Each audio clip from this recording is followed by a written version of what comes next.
Here comes Moses. Here comes the quarterback, Burrow. Looking for a block, and he got it up in the front by Hopkins into the end zone. Touchdown! Fakes, throwing to the end zone. Wide open is Higgins for the Cincinnati touchdown. There's the sneak. Burrow gets low, driving towards the goal line. He's inside the one, and he's into the end zone for the touchdown. Welcome to New Stripe City, a YouTube channel for diehard Bengals fans. I'm your host, Ace Boogie. If you're new here, what we do here are player interviews. We have the Orange is the New Black podcast. We have the film breakdown with the cut the tape on segments. So if you're new here, please feel free to hit that subscribe button. We truly appreciate that. And if you're not subscribed, please be sure to hit it because you'll be entered to enter this giveaway that we're giving. We're giving away a jersey of your choice. So it could be the new Bengals jersey. It could be any other jersey that you want. Even if you're not a Bengals fan, we're going to give that away. So please be sure to hit that subscribe button, like this video, share this on your social media, tag us in it at New Stripe City. And once we get to 15,000 subs, we will be giving that away. So I appreciate that. Appreciate the support. We've got a lot of people that watch our stuff but aren't subscribed, and we're trying to convert you guys to subscribers and give you incentive to do that. So let's talk about what we're all here for, which is the Bengals declining Billy Price's option. Not much of a shocker here, just because given what we've seen so far, and it's not completely his fault. We've seen a lot of guys get thrown in with mixed coaching staffs and things like that. So they did not pick up the option. They declined it for the fifth year. And it makes sense because this was a guy in Billy Price that they haven't gotten the return that they expected, especially with picking him in the first round. The first year was pretty much a wash because he got hurt going into the season during the combine. So that kind of affected his essential rookie season. And then he kind of struggled to get back, and Trey Hopkins ended up taking over the position, ended up starting once the new regime got here. And he never really got a chance from the new regime from what we've seen, especially with him putting on the weight to play guard, to actually compete. He really wasn't given an opportunity to really compete there. So we'll see now with Frank Collett coming back, which was the guy who drafted him, if he gets a chance there. But it seems as if, as Tyler Dragon reported, that even after this season, he's committed with playing with us for this season, but would like to get a fresh start somewhere else. Can't blame him for that, just because he has not had the greatest environment here. I think it kind of parallels with John Ross, ironically, between the transitions between two different coaching staffs. They never really got the fair shot, and he's finally getting that fair shot. I think we see here in year 4, injury-free and able to come in and compete. So we'll see what happens with that. But the Bengals are expected to take some interior linemen in this draft. So it's not guaranteed that he will get that opportunity to play here. And so with that being said, this move does not come as a shocker. It is something that they've done. And I do see people saying first-round linemen that never lived up to expectations. It's kind of hard to say that with Billy Price, just because he's never really gotten a fair shot. I'm not trying to jump on his side. I'm just calling it how it is. Just like with John Ross, we weren't able to really see him fully get utilized. And I think that Billy Price still would have been solid, but because of his relationship with possibly Jim Turner, that was not able to come to fruition, which that was kind of sour, just because Jim Turner never really gave the guy a chance. So understandably, this is what the resolution was. We'll have to see how it plays out. Now, obviously, it's great to see that he's taking this in stride and just saying, like, he's still going to show up and do what he has to, because sometimes you have to play for what's on the back of the jersey instead of what's on the front. So he knows what he can do, and he's going to have to go out there and do it. And if that's somewhere outside of Cincinnati next season, then fine. If he gets in to actually get a chance like he did at sometimes last season and the last 2 seasons, then fine. But not really a huge surprise there.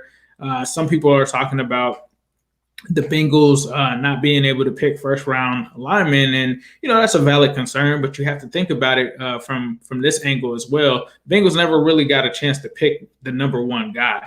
So it's hard to compare that and lump that in with Penei Sewell. And when I say that, it's just we've never had the chance to really pick the number 1 guy. So you can't take someone like a Cedric Ogbuehi or even a Billy Price and say that that's Penei Sewell, because the Bengals haven't been in that situation. We'll see what happens. I think with Pollard being back, that does open the door for Billy Price to get an opportunity to compete. You do have Xavier Su'a-Filo there, who wasn't a guy that Frank Pollard actually signed on to here. That was a Jim Turner guy. But they essentially see that Su'a-Filo is a guy that can compete. They brought back They brought back Quentin Spain as well. Quentin Spain is another guy. It seems like he's a backup just given what they've said that his contract is. So I'm not sure if we're going to see one or two guards. Me personally, I think Xavier Su'a-Filo is a backup. He's been a career backup anywhere he's been at, and the sample size that we have on him is super small. And I'm not saying that he's a bad player, but just look at the history of where he's come from. He once was cut because of Quentin Spain, which I've talked about before. And so to me, I look at it as the Bengals need two guards. And I also look at it as they're going to also potentially need a center soon. And I think a lot of people aren't talking about it because you have Trey Hopkins. But Trey Hopkins is coming off of a season-ending knee injury. And with Billy Price potentially leaving next season, we're not sure exactly where that leaves them at the center position. So that's something to keep an eye on as well. And then you talk about the right tackle. Yes, they brought in Riley Reef, who I love, but it was only for 1 year. And, he's a guy that I believe is 32, turning 33. You just never know. I mean, we saw what happened when Clint Bowling just retired out of nowhere. And the fact that they didn't give him a 2 or 3 year deal is what worries me. So for me, I'm actually not just looking at this season. I'm looking at the next couple of seasons. So we'll have to see where they go in the draft. And I'm glad to say that we're just a day away. So this is another move that came through that we pretty much expected, and we'll just have to see what happens. I don't think that Billy Price is going to get the chance to start at center. I thought that he actually would get a chance to start, being as Trey Hopkins had that injury late in the season, but it seems that Trey Hopkins should be on schedule to return. So we'll have to see what's going on there. There is Creed Humphrey. There are other guys. We'll have to see. Please be sure to like the video. We got 55 people watching live. So if you do appreciate the channel, you do want more of our content, please feel free to hit that like button. We truly appreciate it. And if you're watching and not subscribed, hit that subscribe button because you can also get a free jersey. And even if you're not a Bengals fan, if you're a Browns fan, Ravens fan, Steelers fan even, we'll get you a free jersey. Maybe I might have to say 20 for a Steelers fan, but I'm just kidding. 15,000 subs once we get there. We'll get it. We're nearing 9,000. Just a couple of household items. I'm actually going to do Q&As tonight. That's right. So we'll go live tonight, pre-draft. And then, as you know, tomorrow the plans for the draft are exactly the same plans that I had last year, which means that I will be streaming the first round of the draft, the second day, and the third day. We will be here. So please be sure to tune in for that. Hit your notifications. Make sure that you take this journey with us. We're going to try to get to 10K subs. I think we can do it this weekend. I think there's a lot of Who Dey Nation that can help us get there.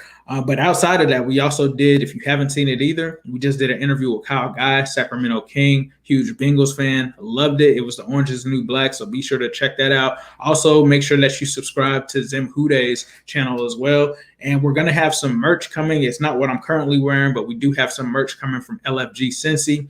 We just decided to click up with them. So if you do go to LFG Cincy and get any merch and you want to support this channel, please be sure to use the code ACE at checkout. That's ACE. We truly appreciate that. We will have some merch coming from them. I think that we're going to be wearing some of that on Saturday, the last day of the draft. But if you do want to support the channel, please be sure to do that. And then if you want to get you a new jersey and you don't want to wait until we hit 15,000 subs and you want to get your own, which I highly recommend them. They're very nice. If you haven't watched my jersey review video, please be sure to do that. But if you do want to get those, I do have an affiliate link in the description of this channel, and that helps us as well. So with that being said, please let me know what you guys' thoughts are on Billy Price. I mean, obviously, he's a great Ohio State player. Would love to have had it worked out, but it does seem that it is going to be somewhat of a contract year for him going into this, and we'll have to see what that means moving forward. But with guys like Jesse Bates, Sam Hubbard, due to get paid and have high cap numbers next season, this is a move that makes sense. So like I said, let me know what you guys think in the comments. And as usual, I'll leave you guys with a Who Dey all day, every day, and especially on Sunday.